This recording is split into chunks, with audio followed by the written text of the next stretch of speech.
नमस्कार, I love Nepal but not Oli. इस video में मैं लेकर आया हूं आपके लिए ओली की तेली असलियत।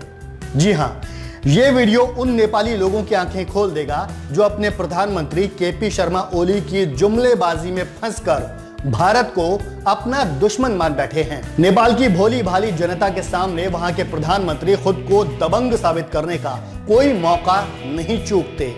उनकी कोशिश रहती है कि वो नेपाली लोगों के मन में इस बात को बैठा दें कि उनका प्रधानमंत्री भारत के सामने सीना चौड़ा करके खड़ा होने की ताकत रखता है।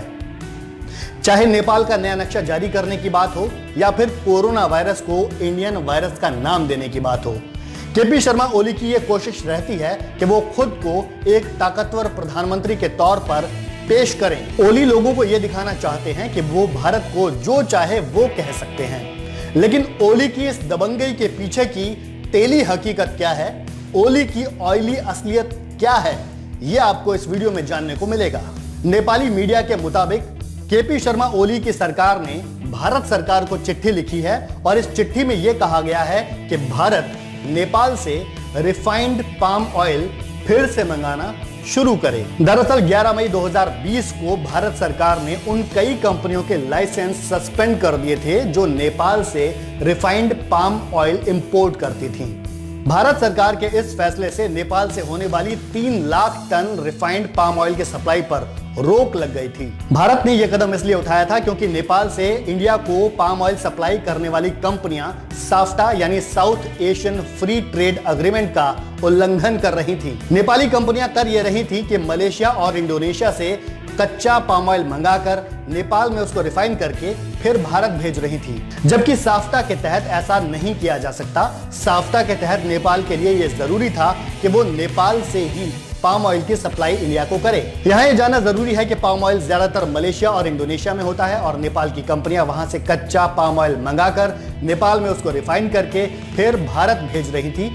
ऐसा करने से नेपाली कंपनियों को मोटा मुनाफा हो रहा था, क्योंकि ये नेपाल की ओर से जो एक्सपोर्ट भारत को किया जा रहा था ये ड्यूटी फ्री एक्सपोर्ट था और ये साफ्टा के तहत किया जा रहा था। नेपाल की ओर से जो भी शिपमेंट भेजे जाते थे उन पर टैक्स नहीं देना पड़ता था। इससे हो यह रहा था कि भारत की जो रिफाइनिंग कंपनीज हैं उनको नुकसान हो रहा था। इसके अलावा भारत में तिलहन उगाने वाले लोगों को भी इससे बड़ा नुकसान हो रहा था। यहां ध्यान देने वाली बात यह है कि भारत सरकार के इस फैसले से सिर्फ नेपाली कंपनियों को नुकसान नहीं हुआ, बल्कि बांग्लादेश की कंपनियों को भी इसका नुकसान हुआ। कुल जो 39 लाइसेंस सस्पेंड किए गए भारत सरकार की ओर से, उनमें से 37 जो लाइसेंस थे वो नेपाल और बांग्लादेश से जुड़ी कंपनियों से जुड़े थे। इसके अलावा सिर्फ 2 लाइसेंस ऐसे थे जो इंडोनेशिया से जुड़े हुए थे। अब चलते हैं 2020 की शुरुआत में। जनवरी 2020 में मलेशिया को सबक सिखाने के लिए भारत ने रिफाइंड पाम ऑयल को प्रतिबंधित वस्तुओं की श्रेणी में डाल दिया था। मलेशिया को ध्यान में रखते हुए भारत ने यह फैसला इसलिए किया था क्योंकि मलेशिया की ओर से जम्मू कश्मीर में धारा 370 को तोड़े जाने का विरोध किया गया था। हालांकि इस दौरान भारत ने नेपाल का पूरा ख्याल रखा था और अपवाद के तौर पर नेपाल को राहत देते हुए नेपाल से भारत में रिफाइंड पाम ऑयल को एक्सपोर्ट करने की इजाजत दे दी थी। ऐसी ही इजाजत भारत ने बांग्लादेश को भी दी थी, यानी कि बांग्लादेश और नेपाल दोनों की कंपनियां भारत में रिफाइंड पाम ऑयल की सप्लाई कर सकती थी। यहां ध्यान देने वाली बात यह है कि सिर्फ इन दोनों देशों को स्पेशली ट्रीट करने के लिए ही भारत ने यह इजाजत दी थी। लेकिन भारत सरकार की ओर से नेपाल को दी गई इस राहत का नेपाल की कंपनियों ने गलत फायदा उठाना शुरू कर दिया और नेपाल की कंपनियां मलेशिया और इंडोनेशिया से कच्चा पाम ऑयल मंगाकर उसे रिफाइन करके भारत भेजने लगी। हालत यह हो गई थी कि 0 टन से लेकर नेपाल की ओर से एक्सपोर्ट किया जाने वाला रिफाइंड पाम ऑयल लाखों टन तक पहुंच गया था। जब नेपाल ने हद कर दी तो भारत ने साफ्टा के नियमों के उल्लंघन की वजह से और भारतीय हितों को मद्देनजर रखते हुए नेपाल से रिफाइंड पाम ऑयल के इंपोर्ट पर रोक लगा दी। अब देखते हैं इसके बाद क्या हुआ। इसके बाद हुआ ये कि नेपाल के प्रधानमंत्री केपी शर्मा ओली ने लिम्पियाधुरा, काला पानी और लिपुलेख के मामले को तूल देना शुरू कर दिया। नेपाल की ओर से एक नया नक्शा भी जारी कर दिया गया और उसमें इन तीनों क्षेत्रों को नेपाल का हिस्सा दिखाया गया। नेपाल के प्रधानमंत्री ने लगातार ऐसे बयान दिए जो भारत के विरोध में थे।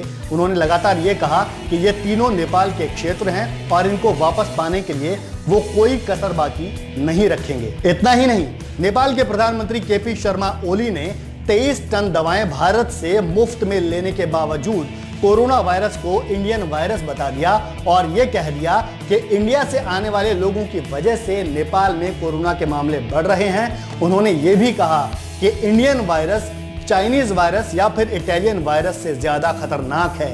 यह एक ऐसा शर्मनाक बयान था जो एशिया के तो किसी भी देश ने किसी देश के खिलाफ नहीं दिया था। यानी कि भारत के सारे अच्छे कामों को ओली भूल गए और भारत को आंखें दिखाने लगे। लेकिन अब ओली की सरकार भारत सरकार से फिर से कह रही है कि हमसे पाम ऑयल खरीद लो।